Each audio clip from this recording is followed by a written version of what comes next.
Bienvenidos a este programa especial donde vamos a estar hablando de un tema que creo que es crucial.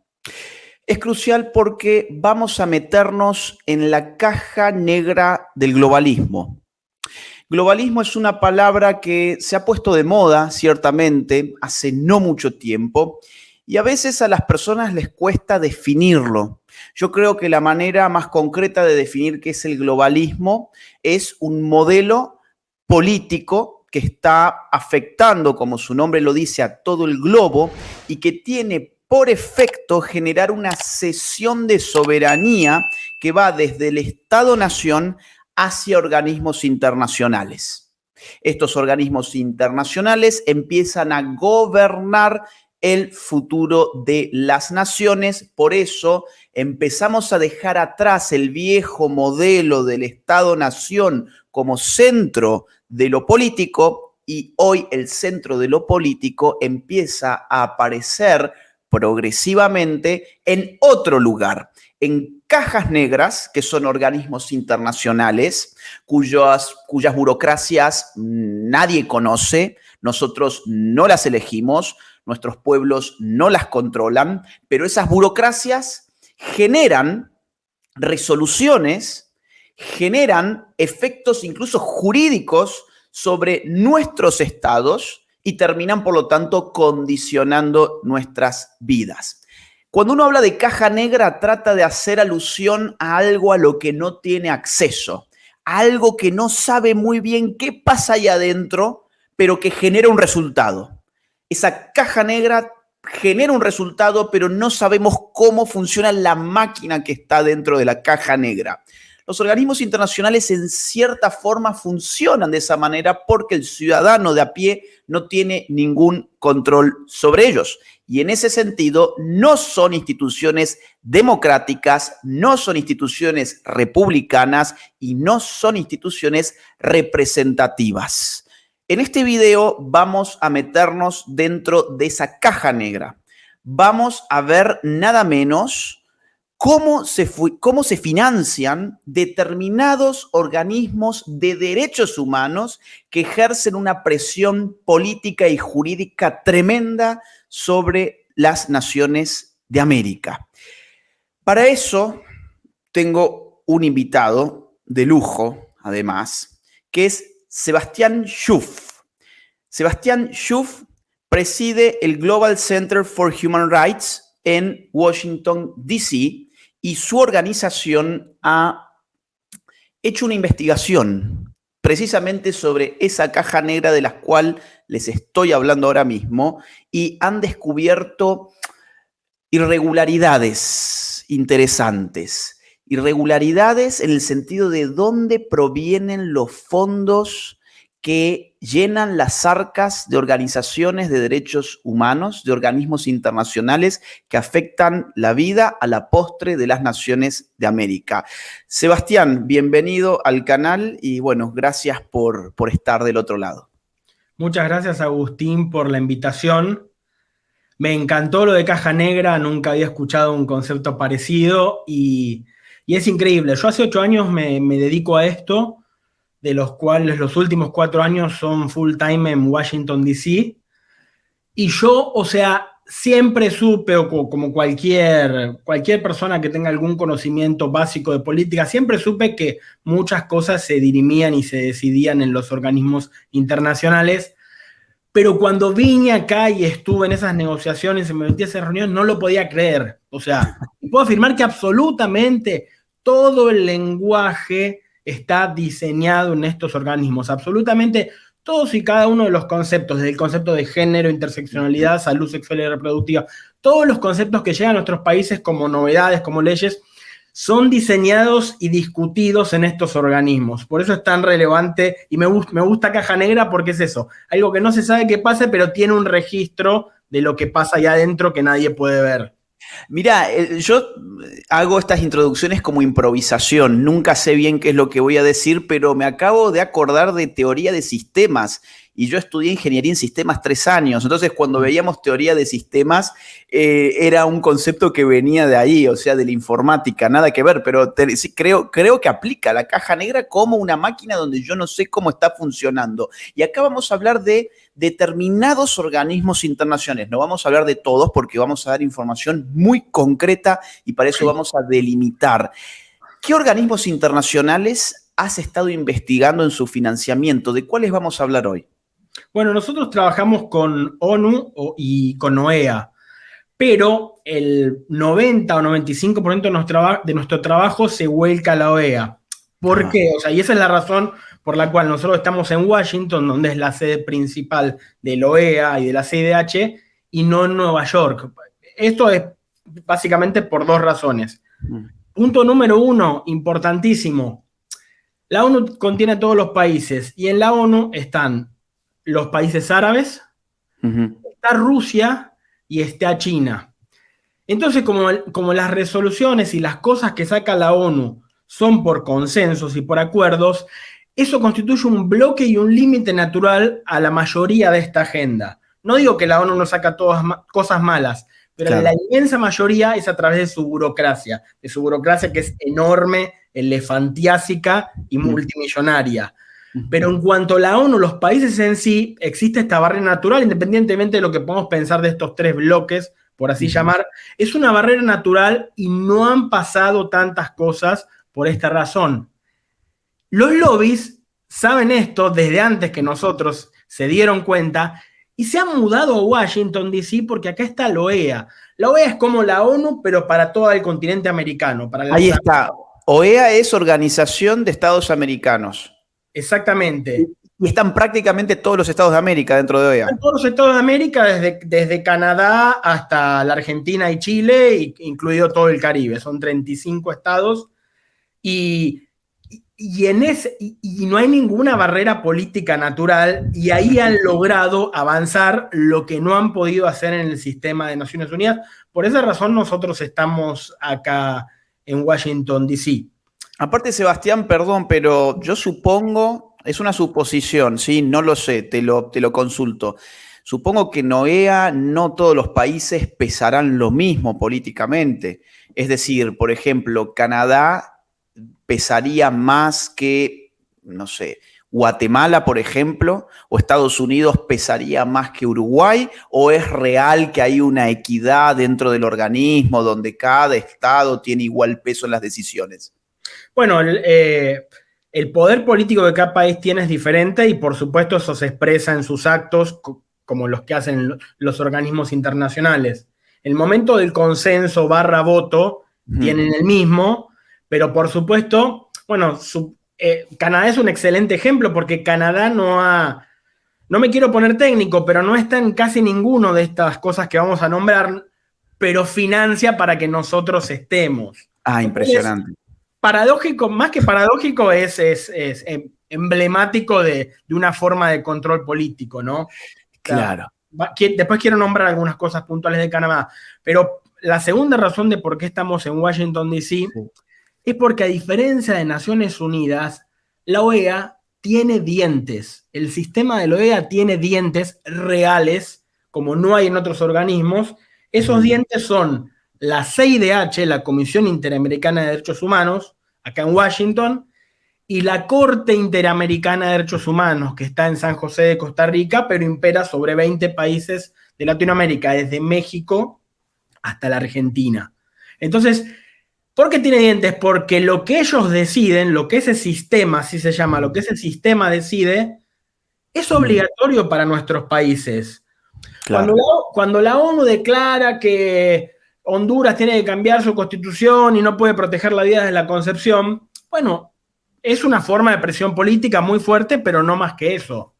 Ahora, cuando la Corte declara eso en un fallo, en un fallo judicial contra un país, en principio eso es obligatorio. Entonces, claro, eso es lo importante de estos dos órganos, CIDH, Comisión, que se le dice la Comisión Interamericana, y la Corte. Mira, recuerdo que hace algunos años, creo que fue el 2018, si mal no recuerdo, corregime si estoy equivocado, la CIDH lanzó una opinión consultiva para Costa Rica, donde de manera totalmente imperativa llamaba a todos los estados de OEA a reformar su sistema jurídico, administrativo, legislativo, etcétera, para generar el derecho a la identidad de género, la adopción homosexual y el matrimonio homosexual. Esos eran los 3 puntos. En su momento yo había estudiado el fallo y ellos se cubrían con el concepto de una interpretación progresiva de los derechos. Entonces, ellos interpretaban muy antojadizamente los derechos humanos de este sistema particular del cual estamos hablando, lo interpretaban modificándolo de acuerdo a la ideología en boga. Y de acuerdo a esa ideología en boga, ellos decían, esta es la interpretación con arreglo a la progresividad del derecho.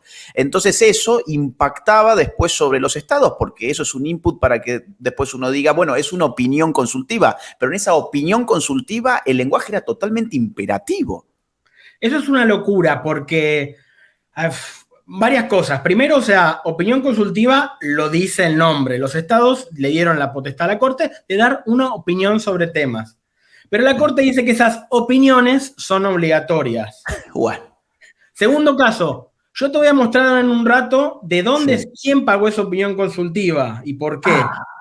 O sea, eso fue en el 2017, la opinión consultiva 24-17. Y tercero, el gobierno de Costa Rica en ese momento, y lo dice porque nosotros estábamos en la sala de audiencias, se hace una audiencia pública ante la opinión. Cuando un juez, un buen juez, el único buen juez que tenía el periodo de sesiones anterior, Bio Grossi, le pregunta al Estado, pero o sea, si usted quiere sacar el matrimonio homosexual, ¿por qué no va y lo saca? ¿Para qué viene a la Corte? Entonces el agente del Estado se sincera y le dice, es que el Parlamento, que fue votado por el pueblo, no quiere sacarlo. Entonces nosotros acudimos a ustedes para saltarnos a la voluntad de nuestro pueblo y poder sacarlo a la fuerza. No usó estas palabras, pero son unos tecnicismos que decían exactamente lo mismo. Esa es la introducción que yo acabo de hacer. A ver, esto que parecía que estaba en el aire en mi introducción es lo que Sebastián con este ejemplo está bajando de manera concreta. Como esta agenda muchas veces tiene una limitación política objetiva en los representantes del pueblo y en el sistema democrático, acude a esas burocracias internacionales que no pagan costo político porque no las escogemos nosotros. Bien, entonces la resolución viene de arriba abajo en vez de abajo hacia arriba, que sería en principio la lógica democrática. Con lo cual ahora vamos a hablar de 2 de esos sistemas, ¿no? O sea, de la Comisión Interamericana de los Derechos Humanos y de la Corte. ¿También tenés información?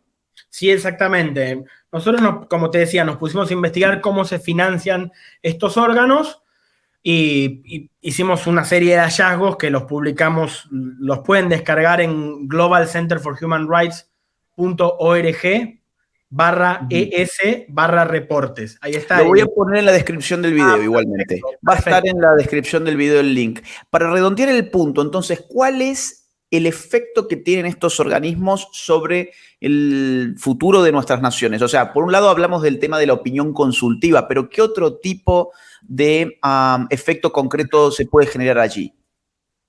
El efecto es tremendo porque por alguna razón que no termino de elucidar, no solo no pagan costo político, sino que no es un tema de la política diaria, no salen los periódicos, no salen los diarios, y sin embargo el poder y el ratio de éxito que tienen es tremendo a mediano plazo. Yo te aseguro que a cualquier persona que conozca la política le digo, ¿cuál fue el último fallo de la Corte? Y por supuesto que no lo vas a ver, ni siquiera contra su país, ni siquiera a la gente que está, ni siquiera a los políticos, a los buenos políticos de los países. Porque en el momento no pasa nada, y ese año no va a pasar nada en el país, pero a los 2, 3, 4, 5 años eso se va a hacer operativo. ¿Y por qué es grave? Porque eso está cambiando hoy las constituciones nacionales y las leyes nacionales. No es una amenaza, no es como decíamos antes, miren, va a pasar esto. Esto está pasando, están cambiando las constituciones y las leyes. Por ejemplo, hace poco tuve que viajar a Guatemala por estos temas y me mostraron, ellos tienen una constitución, una edición de la constitución reformada por la Corte IDH. Entonces, cada cosa que la Constitución, que el pueblo soberanamente en un acto solemne emitió y con todo lo que significa una Constitución, bueno, está enmendado por la Corte IDH, ¿no? A ver, algún editor tuvo la audacia de hacerlo, pero eso pasa lo mismo en todos los países, prácticamente en todos los países de América Latina. Entonces digo, ¿para qué nos matamos haciendo elecciones? ¿Para qué nos matamos discutiendo políticamente si otros van a venir a decir lo que hacemos? Y lo segundo es, muy lindo toda la batalla que tenemos en nuestros países, en lo político, en lo público, en lo cultural, pero si descuidamos el frente de arriba, nos van a reventar por ahí. Nos van a reventar por ahí. Totalmente. El otro día fui a dar una conferencia a una universidad en España y la conferencia era en torno a si la democracia estaba en crisis o no. Y se armó un debate súper interesante. Y una relacionista internacional de Colombia me plantea que ella, a diferencia de mi opinión, ella consideraba que sí era factible volver más democráticos los organismos internacionales. Mi respuesta era que eso era ontológicamente imposible porque no hay ningún demos en ningún organismo internacional y no lo puede haber por definición, porque el pueblo es nacional, no es internacional. Como contraataque, digamos así, yo no estaba debatiendo directamente con ella, sino con otro docente, pero ella en el público hizo esa objeción. Entonces le digo, ¿vos sabés, por ejemplo, quiénes son los jueces de la Corte Interamericana de los Derechos Humanos hoy en día? Y se quedó pensando y me dice, no, la verdad es que no lo sé. Digo, ¿qué le queda al hombre común, al hombre de a pie? ¿Qué le queda a las miles de personas que van a estar mirando este video, por ejemplo? Si una relacionista internacional que se dedica al mundo de los organismos internacionales no conoce el nombre de los jueces, pues cuánto menos va a conocer el nombre de los jueces un ciudadano común y corriente. Más aún, políticos en funciones no tienen idea ni quiénes son esos jueces. No los conocemos, pero esas personas terminan incluso inmiscuyéndose en la letra constitucional, por lo que estoy escuchando, y no conocí ese dato, y eso es gravísimo. Exacto, Agustín. Y lo importante para complementar tu respuesta es que todo parte de una trampa política, porque cuando se hacen los organismos, se hacen para asegurar la democracia, la paz, la prosperidad, o sea, todos objetivos loables para que no se repitan grandes guerras y masacres del pasado. Y hay mandatos muy claros en derecho internacional. El derecho internacional no es que cada país pueda hacer lo que quiera, sino que solamente lo que es estrictamente delegado, solamente los mandatos, así se llaman. Los mandatos dicen que son, por ejemplo, la Corte. ¿Cuál es el mandato de la Corte? Un organismo subsidiario, complementario y coadyuvante. ¿Qué significa? Que es un organismo que está creado para servir a los estados y ayudarlos en las cosas que a ellos se les pueden tener alguna complicación en resolverla. En ningún momento, ninguna de la documentación, ninguno de los tratados vinculantes dice que la Corte está por arriba. Dice que la Corte tiene esto, pero en la práctica está súper por arriba. Entonces, ese es el problema. Los órganos están constituidos como espacios, o sea, los órganos no existen sin los países. Claro. Los órganos existen por y para los países. Si los países no existen, el órgano no existe. No es un ente propio, no es una existencia propia. Pero en vez de ser siervos de los países para ayudar a la concordia, para hacer un foro, es un espacio. Por eso no tienen presidentes, tienen secretarios, o sea, tienen empleados que esos empleados ayudan a que los países dialogan. Pero hoy por hoy esos empleados dicen, no, nosotros vamos a decir a los países lo que tienen que hacer. Cuando se habla de esta lucha internacional, muchas veces se confunde ONG con organización internacional. Esa es una buena forma de diferenciarlo, me parece. O sea, la organización internacional o estos organismos internacionales están compuestos por los estados. existen porque existen esos estados, como dice Sebastián. Ahora, la ONG es otra cosa distinta. Justamente el propio nombre lo dice, organización no gubernamental. Su existencia es independiente en principio, porque al final del día todas están también financiadas por estados, pero sería independiente respecto del Estado. Ahora, antes de entrar al punto del financiamiento, una última diferenciación entre la Corte Interamericana de los Derechos Humanos y la Comisión Interamericana de los Derechos Humanos, que es de las cuales vamos a estar dando toda esta información que Sebastián tiene. ¿Cómo la diferenciamos? Bueno, o sea, la CIDH, a diferencia de lo que la gente piensa, o sea, la comisión es más poderosa que la Corte, porque es más antigua, porque tiene más dinero y porque está en Washington. Okay. Por esas tres razones. Bien. Después de que se crea la comisión, años después, empieza la Corte. Y tan es así que la comisión se enojó y durante 7, o sea, estos que velan por derechos humanos y los pueblos, durante 7 años estaba celosa y no le mandó ningún caso a la Corte. Durante 7 años los jueces de la Corte estuvieron sentados así. ¿Te das cuenta? Son burócratas, son burócratas. Se inventaron, un día podemos contar la historia de esto porque es tragicómica, pero se inventaron unos casos ellos mismos. No. Una vez escuché al presidente de esa corte inicial contando, y eso es público, ¿no? Que se habían inventado un caso, lo habían sentenciado, condenado a un país por eso, y que apareció el tipo porque había matado un estado, Honduras había matado a una persona, supuestamente el estado, y apareció vivo ese tipo. Y entonces se juntaron y decimos, ¿qué hacemos?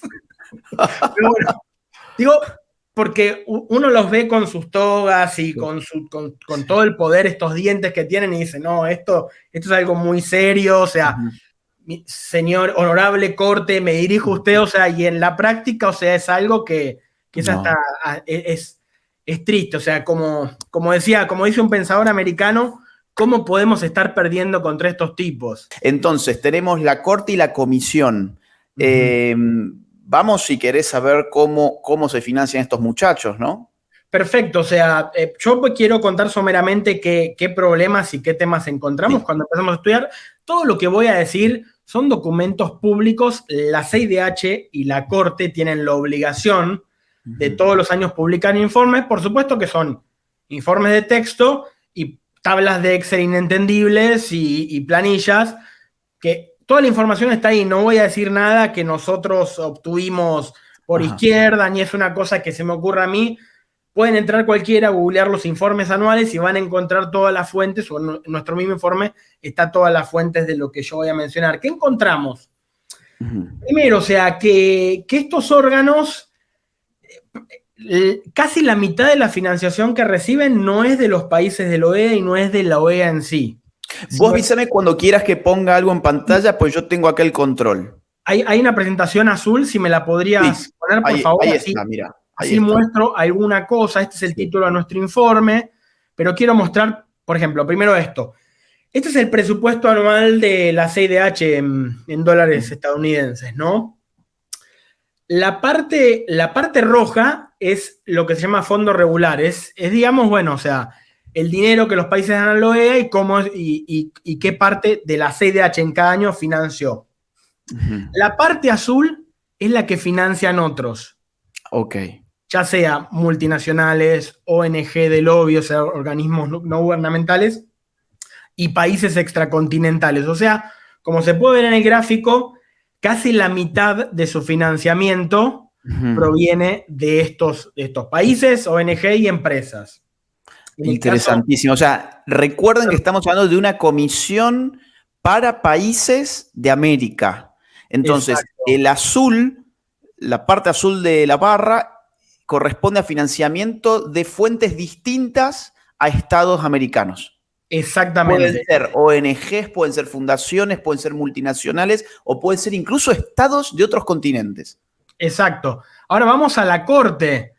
¿Qué sentirías, Saúl, si tenemos un juicio nosotros dos y te enterás que yo justo financio al juez? ¿Qué pensarías? Y diría que hay que recusarlos al juez.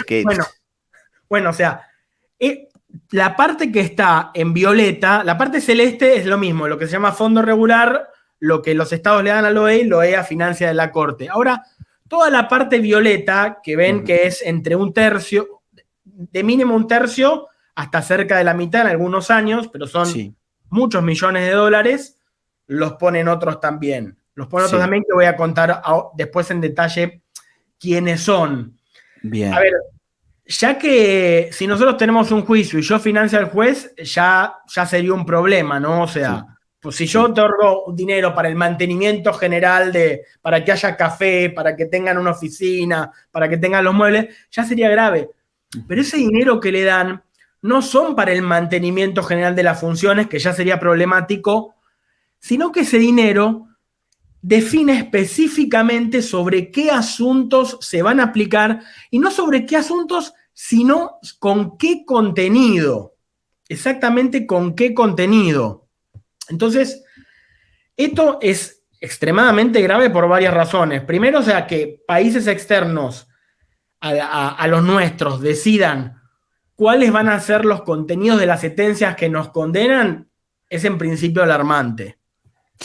Esto es entonces el gráfico para la Corte. El anterior era de la comisión. Sí, pero la comisión, para explicarlo en corto, tiene muchísimas funciones y tiene muchísimo poder porque es un órgano político, pero entre otras cosas la comisión es el fiscal en la Corte. Claro. Quien acusa. Entonces, o sea, está ahí metida lo mismo. Entonces, lo segundo, mucho de este dinero es lo que se llama cooperación internacional. Para cualquiera que haya aplicado a eso, cooperación internacional en el 90% de los casos, cuando uno la pide, la tiene que pedir a los ministerios de Relaciones Exteriores de los países. ¿Por qué? Porque eso forma parte de la política exterior de los estados. El dinero que los estados dan a otras cosas forma parte de su política exterior. Entonces, la Corte, la Comisión está recibiendo directamente dinero que le dan las cancillerías porque forma parte de su política exterior. Claro.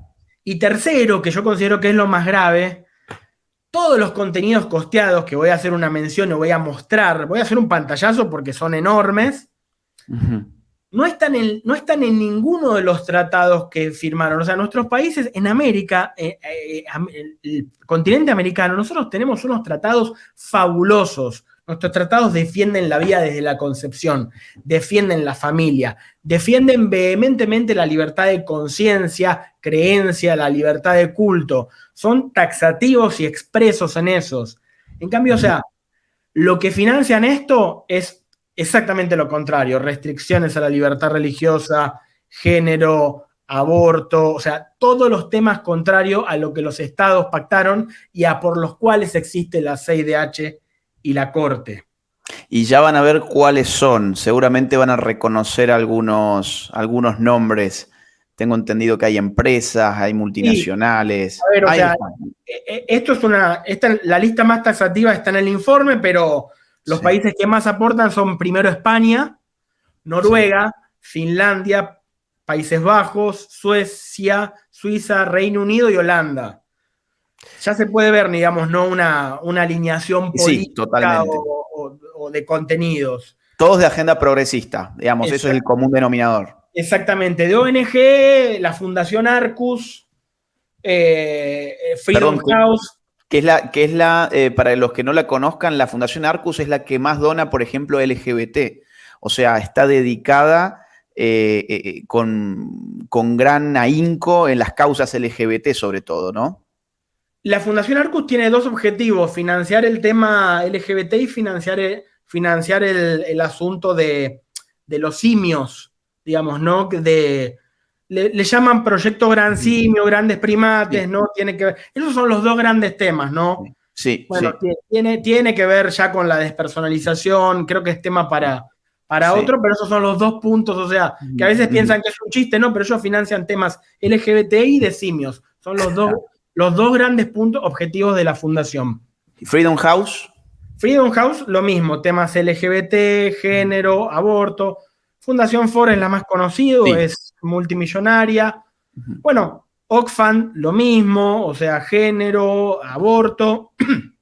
Y Open Society Foundations, es la más conocida de todos porque, o sea, es la organización de George Soros, ¿no? Exacto.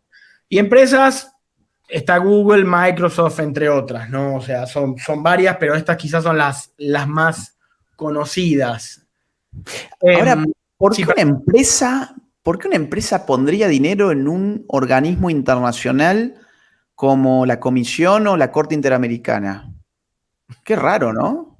es una excelente pregunta.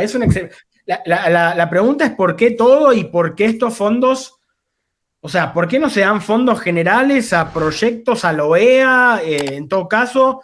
Pero, o sea, ¿por qué esos fondos van condicionados? ¿No? Yo quiero que me permitas mostrar un par de ejemplos nada más, un par de ejemplos para que vean, para que se vea en concreto lo que hablamos, que no es una conspiración, sino que, por ejemplo, cuando España da dinero, al ser cooperación, ellos tienen que hacer una carta de intención, tienen que hacer un documento donde tienen que poner por qué y para qué. O sea, no es un acuerdo secreto, sino como son fondos públicos, eso tiene que ser público. Nosotros obtuvimos esos documentos.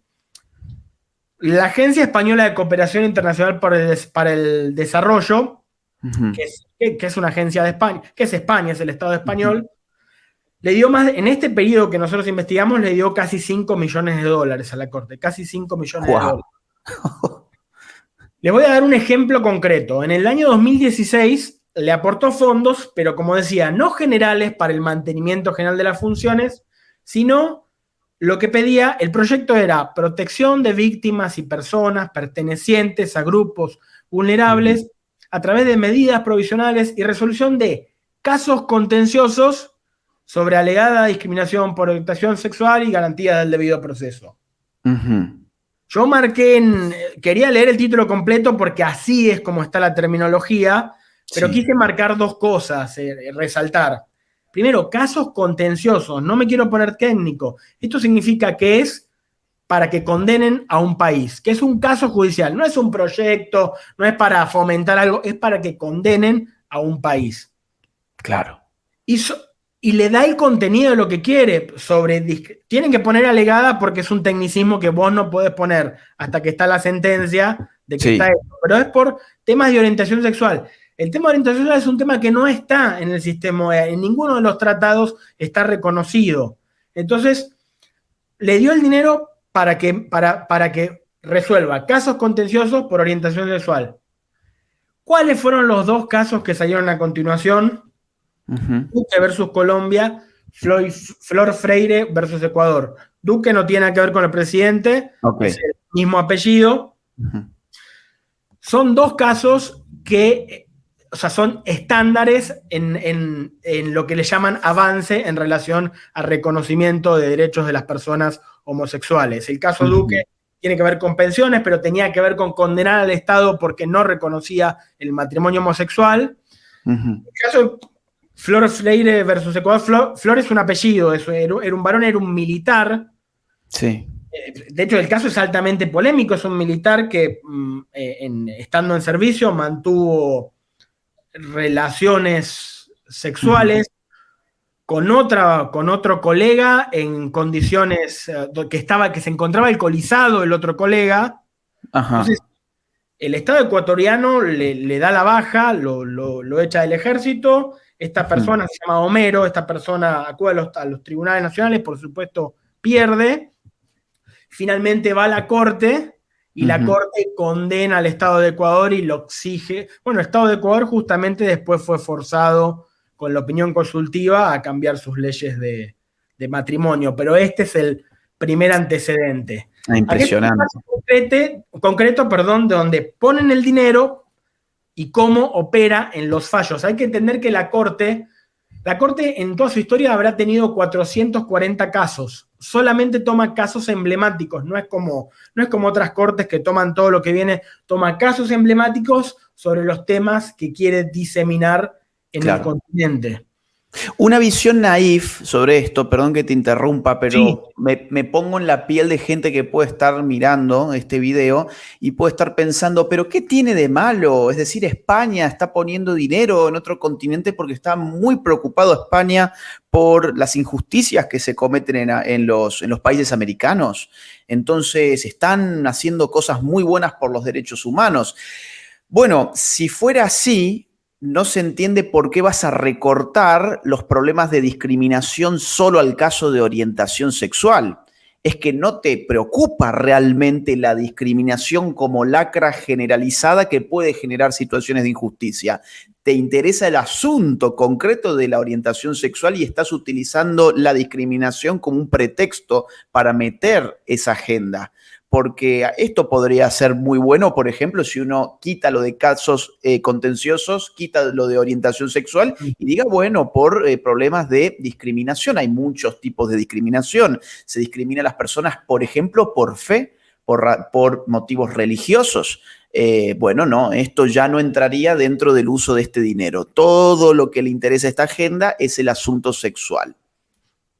exacto. Y yo no me quiero poner técnico, pero es importante remarcar que en los organismos internacionales, en el derecho internacional, existe algo que se llama lenguaje acordado, que es, digamos, las cosas que los estados o que un grupo de estados acepta y cosas que no, porque todo se hace, en los organismos no se vota, casi nunca se vota, es muy raro. Los organismos son consensos, por eso es lenguaje acordado. Uh-huh. Nuestros países nunca acordaron ese lenguaje. De hecho, cuando lo acordaron en los tratados, acordaron otra cosa. Y esto es bien importante.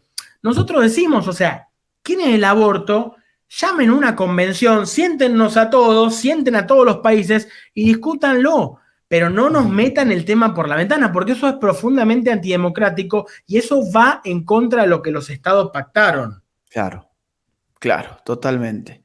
A ver, entonces, bueno, tenemos dos casos concretos que surgen después de ese financiamiento y que determinan de alguna manera el futuro de esos temas, en temas por lo menos de matrimonio homosexual para el caso de Ecuador, y no sé cómo habrá terminado lo de Colombia, supongo que más o menos igual, ¿no? Colombia fue condenado y por supuesto, o sea, que es una condena internacional que ha tenido que cumplir y sirvió mucho para avanzar esa agenda en ese país. Pero mirá, o sea, vos justo mencionaste un tema, nosotros no habíamos preparado esto, no habíamos hablado del caso puntual perdón. Voy a hacer una mención de Claro, adelante. otros fondos de lo que hizo el Estado español, de lo que son opiniones consultivas, que como hablamos antes, supuestamente cuando los estados las establecen, es para que la Corte pueda decir el alcance de alguna interpretación, algún significado oscuro de los textos, pero era solamente de caracteres aclaratorios y por eso le ponen ese nombre, con opinión y consultiva. Claro. La Corte está diciendo que eso no es opinión y que es obligatorio, o sea, que es como una sentencia obligatoria. El Estado español dio para un proyecto en el 2016, a fines del 2016, esto, viste, digamos, tardan unos meses en darse estos fondos, ¿no? Porque son fondos públicos, dio $313.350 para un proyecto que es mantenimiento de las capacidades de la Corte para resolver casos y opiniones consultivas que contribuyen a la protección de grupos vulnerables a través de la emisión de estándares sobre medio ambiente, derechos de los pueblos indígenas, niños, niñas, asilo, violencia sexual y no discriminación por orientación sexual e identidad de género. Entonces, bueno, siempre son confusos, pero yo lo marqué para que se pueda ver mejor. Sí. Primero, las opiniones consultivas salen cada muchos años, es muy raro. Bueno, ese año salieron 3. Del año siguiente, el periodo siguiente, que empezó en el 17 y terminó en el 18, salieron 3. Sí. La primera, sobre medio ambiente, estándares sobre medio ambiente. La segunda, estándares sobre identidad de género, la de Costa Rica que vos mencionaste. Exacto. Sobre identidad de género y lo que le llaman igualdad y no discriminación a parejas del mismo sexo. Tercera, el tema del asilo. No estoy haciendo juicios de valor sobre los temas.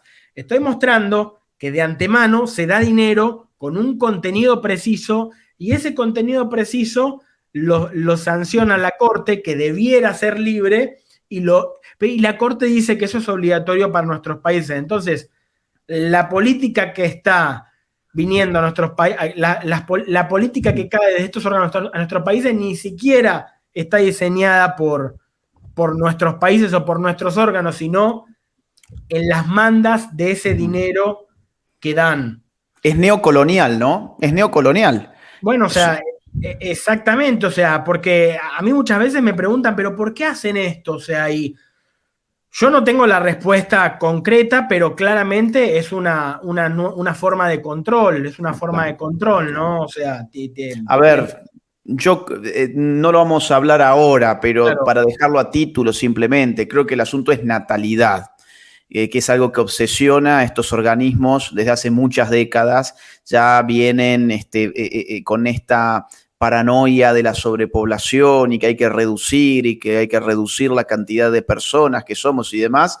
Yo creo que uno de los motivos pasa por ahí, pero no lo vamos a hablar ahora porque se hace muy largo, si no. y sin meterme tampoco, pero, o sea, estos órganos son los genios y artífices en gran parte de esta política de disgregación, Sí. o sea, de la dispersión de la política identitaria, donde Sí. cada uno de estos grupos, ¿no? Bueno, o sea, vos sos un experto en la CLO y en su famosa cadena de juntar todo. Bueno, o sea, no es el tema de ahora, pero las relatorías de todos los temas, feminismo, derechos homosexuales, indígenas, todos esos temas surgen de la CIDH, por ejemplo. Y es un mismo paquete. Exactamente, o sea, son estos eslabones de las cadenas que luego arman en un relato, desarman, desconstruyen y luego arman en un relato unificante. Sí. Ay, perdón, y pongo un asunto más. Qué curioso, España es un país donde el antinatalismo ha triunfado de tal forma que es una nación suicida. Pronto, o sea, con la tasa de la natalidad que tienen en España, aquí donde yo estoy ahora grabando esto, no les da para mantener el recambio generacional. En términos de abortos, por ejemplo, aquí se abortan alrededor de 100.000 niños por año y nacen apenas 400.000. O sea, ya solamente con una sola política, que es aborto, redujiste 20% la natalidad. Es un número escandaloso. Pero bueno, no quiero ahondar ahí, así volvemos a nuestro tema, que es cómo se están financiando estos organismos. Y esto que nos muestra ahora Sebastián es muy interesante porque se ven las consecuencias. Uno inyecta dinero y al corto plazo obtiene resultados que son en este caso opiniones consultivas sobre los temas que están pidiendo no los estados americanos, sino en este caso el Estado español. Y que se traducen en cambios legislativos y constitucionales. O sea, esto al final del día son leyes que rigen tu vida, mi vida y la vida de la gente. Claro, increíble. No voy a mencionarlos todos, están en el informe, de hecho, si pueden tener un raconto más detallado, simplemente lo quiero mostrar.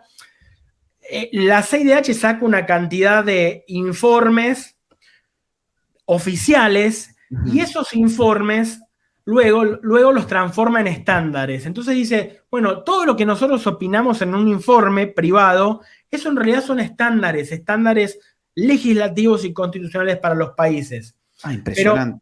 Pero, claro, entonces esos son los famosos estándares de derechos humanos. Y la CIDH y la Corte son la usina. Entonces van a los países, van a los legisladores y le dicen, mira, o sea, todo muy bien su opinión, todo muy bien lo que vota la gente, pero este es el estándar que nosotros fijamos y usted tiene que meterse hasta acá. Sí. Y bueno, quiero mostrar uno solo, Agustín, si me dejás. Claro, adelante. Que dice, me tenés que habilitar vos. Bien, a ver, vamos a ver, Voy a mostrar uno solo, sí, exactamente. Este informe se llama Protesta y Derechos Humanos. Lo sacaron exactamente antes de las protestas de Chile y de Colombia. Qué buen timing, ¿no? Qué buen timing. Ha sido la gran herramienta de defensa jurídica ante los delitos y destrozos y desmanes que se han realizado. Como pueden ver, esto tiene el logo de la Comisión Interamericana de Derechos Humanos, de la Relatoría puntualmente, Tiene el logo de la Organización de Estados Americanos en su portada. Esto, en la portadilla también lo vuelve a tener. Y les voy a mostrar en la página 3 quién fue el mayor financiador de este informe. Wow, ya lo veo, mirá. Bueno, o sea, a ver, este reporte fue financiado en parte a través de una subvención de Open Society Foundations. Wow. ¿Cuál es el problema con esto? Que esto no es un informe, no es el informe que puedo sacar yo con mucho trabajo y que nosotros... Esto es un informe que sale con el logo oficial de la OEA, con el logo oficial de la CIDH, y a mí me consta porque es mi trabajo, o sea que he visto en los parlamentos cómo van con estos informes y dicen, mirá, o sea, esto ya está acordado, o sea, no te estoy pidiendo tu opinión. Vos tenés que aceptar esto porque esto ya es lo que se ha fallado. Son los estándares que se han emitido. Pero al final, quienes los emiten son estos grupos. Nosotros, es para una discusión larga, pero nosotros no queremos que desaparezca la CIDH y la Corte. Nosotros queremos que sea lo que tenga que ser. Hoy por hoy son subsidiarias de ONG más grandes, ricas y poderosas que las tienen para estas cosas. No, como si es, no tuviéramos... es impresionante. Ahora, vos decime, Agustín, ¿cuáles son los problemas que tenemos los países de América Latina? Y perdón, a ver, mirá, antes de ir a ese punto, acá estoy compartiendo en pantalla para que la gente vea. Esta es la página oficial de Open Society Foundations. Bien. ¿Saben Sí.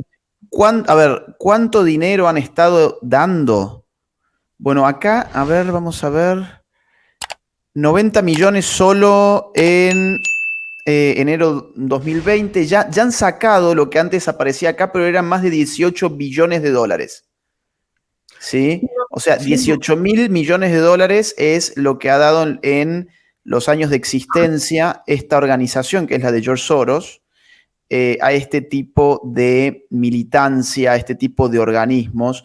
Voy a ver ahora en un ratito si encuentro la pantalla donde muestra cómo se divide, porque en activismo judicial es una variable de las que más dinero han puesto. Ahora, sobre cuáles son los problemas de nuestras naciones: el hambre, la corrupción, la falta de infraestructura, enfermedades que podrían ser erradicadas hace tiempo y que no lo son porque, por ejemplo, a la gente le falta agua potable. O sea, esos son problemas objetivos y que compartimos en todas partes. Excelente, Agustín. A ver, adivina cuántos informes sacó la CIDH sobre eso en los últimos 10 años. ¿Ninguno? ¿Será ninguno? ¡Bien! Exacto, ninguno. Ahora, adivina cuántos sacaron de género, aborto, restricciones a la libertad religiosa. Adivina cuántos. ¿Cuántos? Bueno, más de 20. Más de 20, No. porque esos son los temas. O sea, tampoco me quiero ir. Nosotros, uno de nuestros focos principales es estar en las negociaciones de las resoluciones de los organismos internacionales. Sí. Venimos ahora el otro mes de la Asamblea General de la OEA. ¿Vos crees, Agustín, que en la sala de negociación, siempre hay 3 salas, ¿no? Sociedad civil, donde todos gritamos y que no. Después está la otra sala donde los cancilleres hacen declamaciones, grandes declamaciones de cosas. Y hay una sala difícil de entrar donde son las negociaciones. Sí. En esa sala se toman las verdaderas decisiones. Ahora, ¿vos crees que las grandes discusiones son sobre alguno de los temas que mencionaste? No, claro, ninguno. No. Las grandes discusiones son sobre estos temas. O sea, los países, los organismos están discutiendo, gastando el dinero y discutiendo en Latinoamérica estos temas. O sea, como si no tuviéramos temas de salud, empleo, educación, vivienda, seguridad, corrupción, justicia, caminos. O sea, claro, los temas son estos. Entonces, ni siquiera tenés que compartir ideológicamente, doctrinalmente todo lo que pensamos, pero digamos, como si no hubiera problemas o temas a atender, como si la CIDH o la Corte no tuviera otras cosas más relevantes. Totalmente. Mirá, perdón, acá está lo que les mostraba, los que les adelantaba recién. Bueno, se ha destinado más de 18 billones de dólares. O sea, recuerden que estos son 18 mil millones de dólares. $18.000 millones, ¿bien? Y acá tenemos justicia, por ejemplo, educación, igualdad y antidiscriminación, salud y derechos, derechos humanos, ¿no? Periodismo, reforma de la justicia. Esto sería interseccionalidad, ¿no? Interseccionalidad.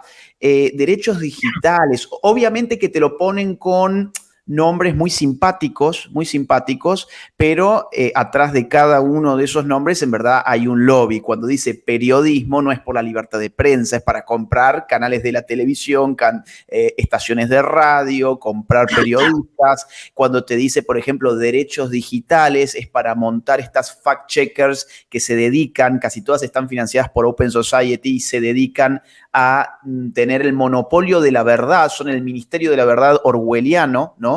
O, por ejemplo, cuando te dice reforma de la justicia, se refiere a comprar jueces. Cuando te dice derechos humanos, se refiere a cosas como este informe que Sebastián nos muestra, que trae el logo de OEA, el logo de la Comisión Interamericana y trae, obviamente, el logo de Open Society también.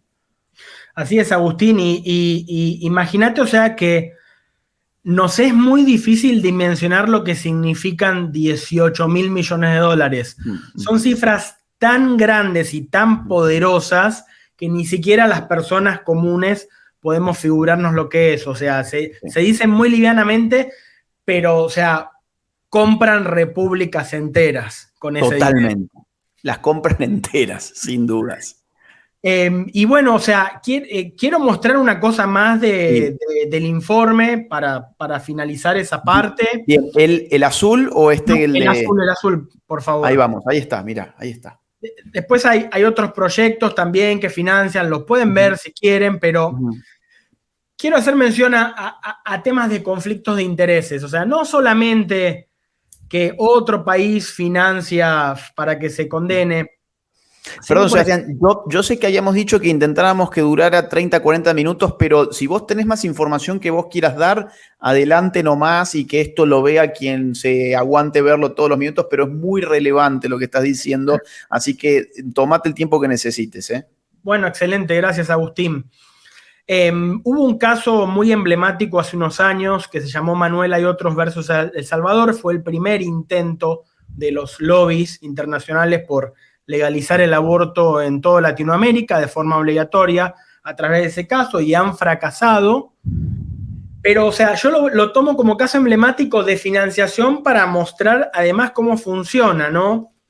Porque, como decía antes, puedes estar de acuerdo o no con nuestros temas, pero, o sea, la forma en que se realizan, por ejemplo, o sea, el caso Manuela y otros versus El Salvador fue un caso que hizo una agrupación salvadoreña, obviamente financiada desde afuera, fue financiada por el Centro de Derechos Reproductivos, un poco el brazo legal del aborto con sede en Manhattan, y bueno, Planned Parenthood es uno de sus principales financistas. Pero la agrupación local se llama Agrupación por la Despenalización y Descriminalización del Aborto Terapéutico, Ético y Eugenésico. Simpático nombre, ¿no? Así se llama la organización. Sí, ese es el nombre. Bueno, esta organización recibe dinero de la Fundación Ford. Esta organización también recibe dinero, o por lo menos todo indica, porque lo de la Fundación Ford nos consta, ahora todo indica que recibe dinero también de la Fundación Heinrich Böll. Es una fundación alemana, también de fondos públicos, publica todo lo que hacen en su sitio y aparentemente los financia también.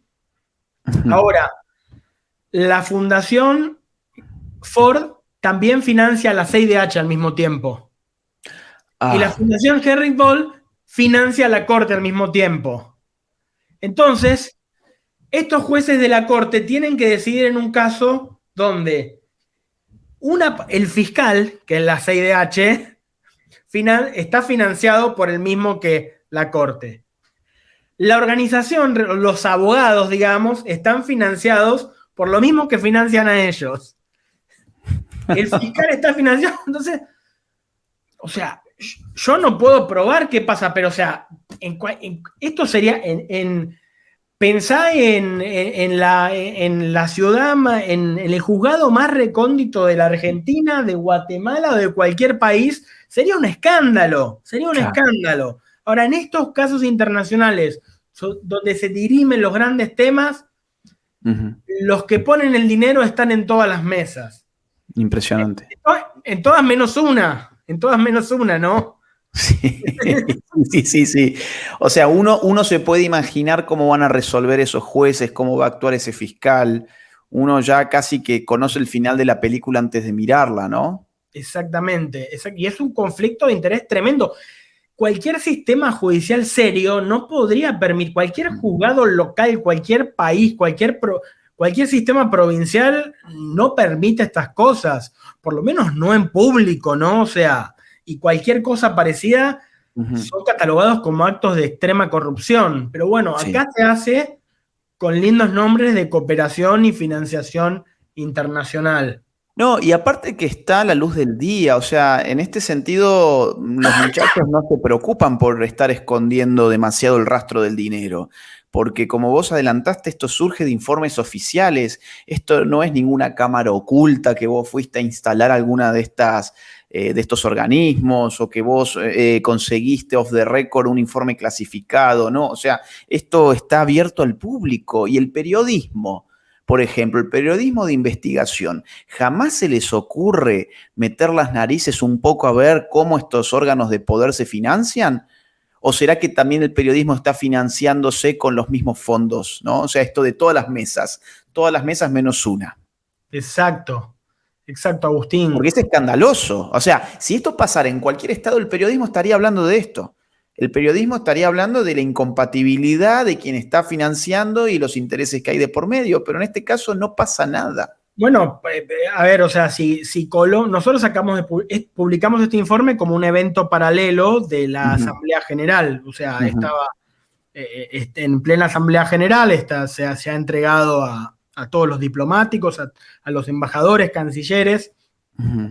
O sea, si por ejemplo, o sea, la Cancillería o la política exterior de Colombia fuera seria, Ujú. debiera obligatoriamente elevar en el momento una queja diplomática, un mecanismo formal, por la injerencia, ante otros estados, por la injerencia en condenas probadas, ¿no? Contra sus leyes nacionales, ¿no? O sea, Claro. no veo a la diplomacia colombiana en este momento muy proclive a hacerlo, pero digamos, o sea, No, en por, este momento seguro que no. porque no están velando por sus funciones y por su mandato, por lo que tienen que hacer, sino por amiguismo político, ideológico, financiero y todas estas cosas que estamos hablando, ¿no? Pero, o sea, son temas sumamente escandalosos y que llamarían la atención en cualquier espacio serio, ya sea periodístico, Claro, político o claro. diplomático internacional. Muy bien. Bueno, ¿algún otro caso que nos quieras mostrar como para ir cerrando ahora sí?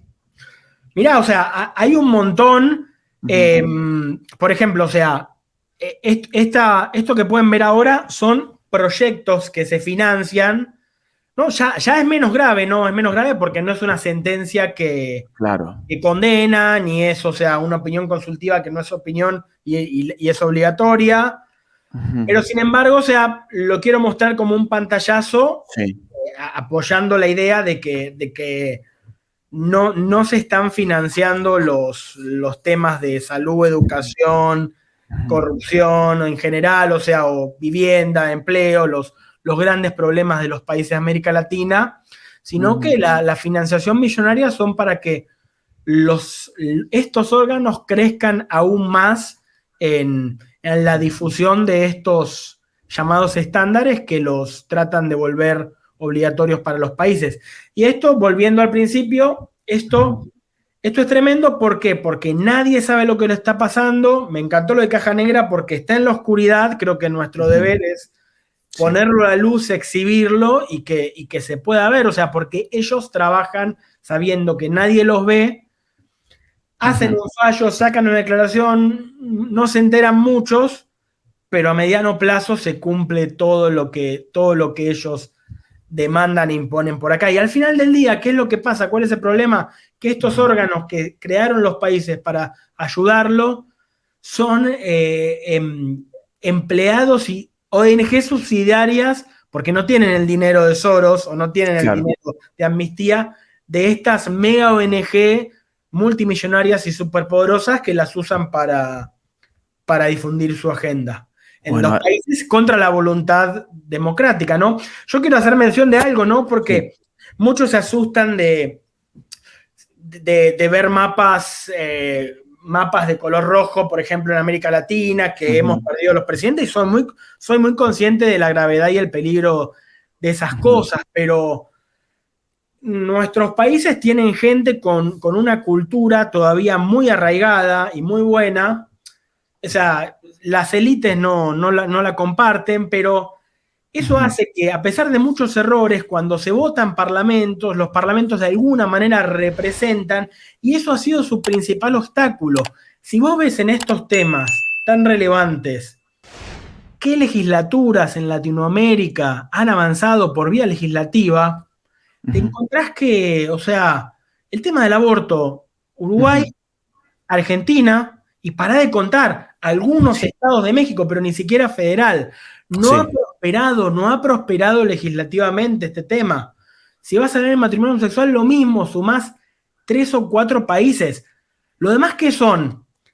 Son llamados avances jurisprudenciales, que en realidad hay. ¿Por qué Soros pone, y no él solo, pone en activismo judicial? Porque justamente entrenan a los jueces y los jueces se saltan a los responsables de hacer las leyes y dicen, no, miren, estos órganos emitieron estos estándares y nosotros tenemos que sacar estos temas.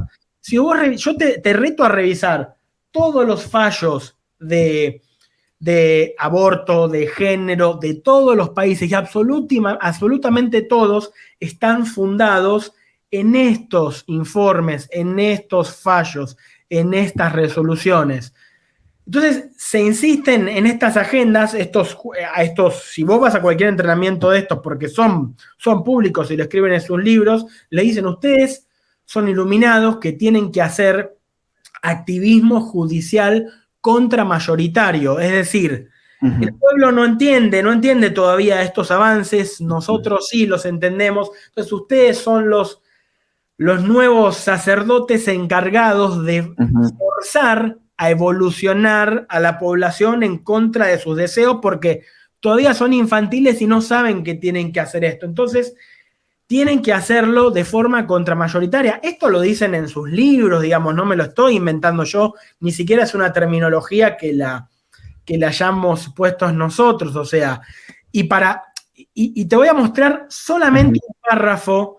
Sí. O sea, los informes son profusos, pero solamente un párrafo de estos informes para que veas qué es lo que saca la CIDH y qué es lo que obliga a la Corte a los estados. Este es uno de los informes de temas LGBT. Voy a leer toda la cita. Sí. Esto sale con el logo de la OEA y de la CIDH y lo quieren hacer obligatorio para los países. Leo. Las sociedades en América están dominadas por principios arraigados de heteronormatividad, cisnormatividad, jerarquía sexual, los binarios de sexo y género y la misoginia.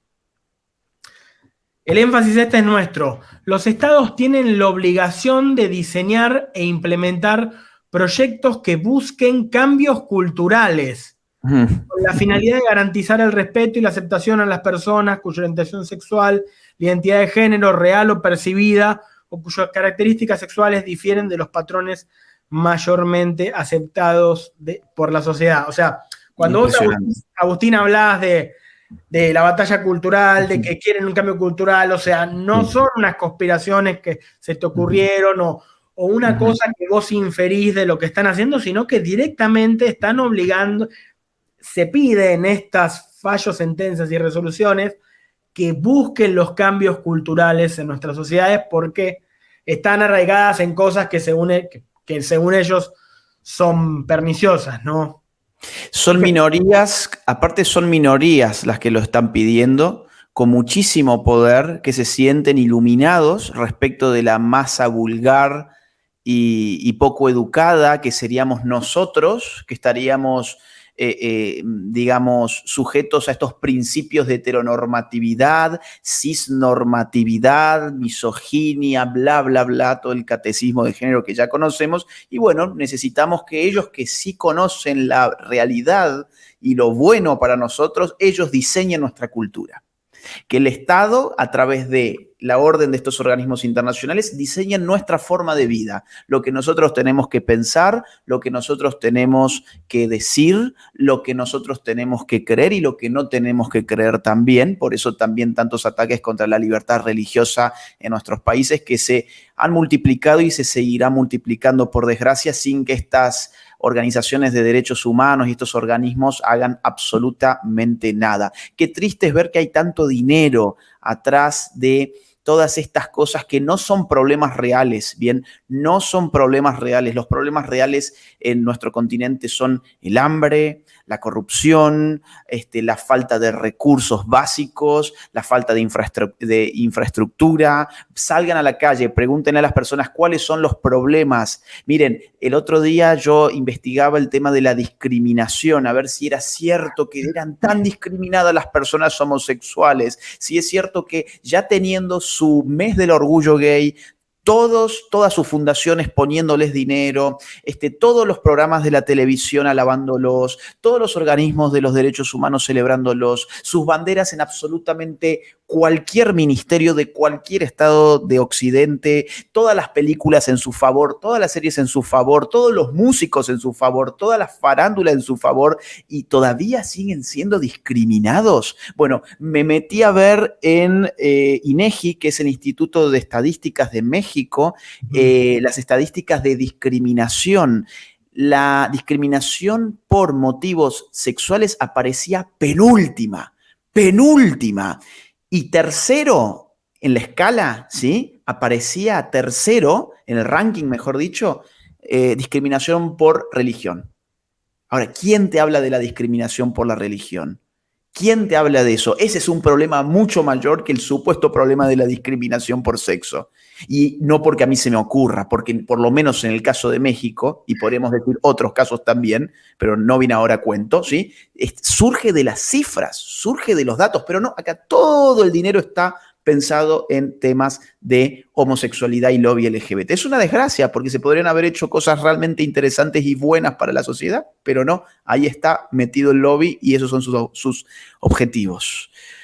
Así es, Agustín. Y para dar un pequeño marco, quizá final o no, como vos quieras, pero sí. Los artífices de la ideología del progreso tienen una habilidad fantástica, a mi ver, para generar demandas artificiales y mostrar después que no fueron artificiales o imposibles y mostrar que no fueron cumplidas. A ver, no es el tema de ahora, la Agenda 2030 es el mejor ejemplo. O sea, era uno de los objetivos que se hicieron en el 2000, totalmente irrealizables, o sea, imposibles de realizar. Entonces, ¿qué hicieron? 10 años después fueron a los países y le dijeron, miren, o sea, están todos en falta, vengan acá y tienen que, como no los cumplieron, ahora los vamos a hacer más agresivos y más fuertes. Entonces, tienen esa fantástica habilidad para tensionar el discurso político y hacer sentir en deuda a los actores políticos, no importa de qué nivel, y tienen una fantástica también capacidad de comunicación en las élites. Y creo que por lo menos en el continente americano, que es donde nosotros nos dedicamos, tienen totalmente cooptadas y copadas a las élites. Pero sí, por otro lado, no tienen tanta capacidad de comunicación con el resto de la gente. Más allá de que manejen Netflix, más allá de que estén en todos los canales, todavía no han logrado eso. Entonces, todos estos problemas siguen siendo problemas de élites, burguesas y aburridas, que no tienen nada que ver con el común de la gente. Y esa es mi esperanza, Agustín, porque todavía en nuestros países hay un montón de gente que quizás todavía no sabe bien cómo votar a veces, que quizás no está del todo politizada en el sentido correcto y tiene que aprender y vos estás haciendo una gran tarea formando masivamente en esas cosas, pero todavía nuestra gente tiene eso y por eso creo que hay razones para la esperanza más allá de lo que estén haciendo las élites en este momento concreto. Todavía hay sentido común y cuando hay sentido común todavía es posible resistir. Así que vamos a cerrar de esa manera, ¿no? Con la esperanza de la resistencia. Es cierto que hemos tenido muchos reveses, pero bueno, la verdad es que mientras nosotros resistamos y sigamos dando el combate, las cosas no están perdidas, no están perdidas. Así que bueno, hasta acá llegamos, Sebastián, con este video. Si a la gente que está del otro lado le interesó, le parece que la información vale la pena compartirla, la invitamos a que difunda el video. Para nosotros lo mejor que podés hacer por nosotros, que hemos dedicado mucho trabajo para hacer este video, sobre todo Sebastián, que es quien ha investigado todo esto, lo mejor que puedes hacer para retribuir lo que hemos hecho es difundir este material. Y una buena noticia, difundir este material es gratis. Simplemente copias el link y lo pegas en tus redes sociales y en tus grupos de WhatsApp. Así que eso es todo. Gracias, Sebastián, por estar en el canal. Un abrazo inmenso y saludos a toda la audiencia también. Gracias, Agustín, por el tiempo. Mi trabajo no se financia ni con el dinero de los políticos ni con el dinero de los impuestos de los ciudadanos a través de subsidios estatales. Al contrario, este video, este canal y todo el trabajo de batalla cultural que estoy dando desde hace años se financia íntegramente gracias a los aportes económicos libres y voluntarios de las personas que valoran lo que hago. De modo que si querés colaborar económicamente conmigo, te invito a que te suscribas en mi Patreon. El link queda en la caja de descripción de este video. O bien que te unas a mi canal de YouTube en el botón que encontrarás que dice unirse. Si no podés colaborar económicamente, no te preocupes, hay muchas otras formas de colaborar. Por ejemplo, difundiendo este video en tus redes sociales, en tus grupos de WhatsApp y en todas las plataformas que consideres oportunas. Muchas gracias desde ya.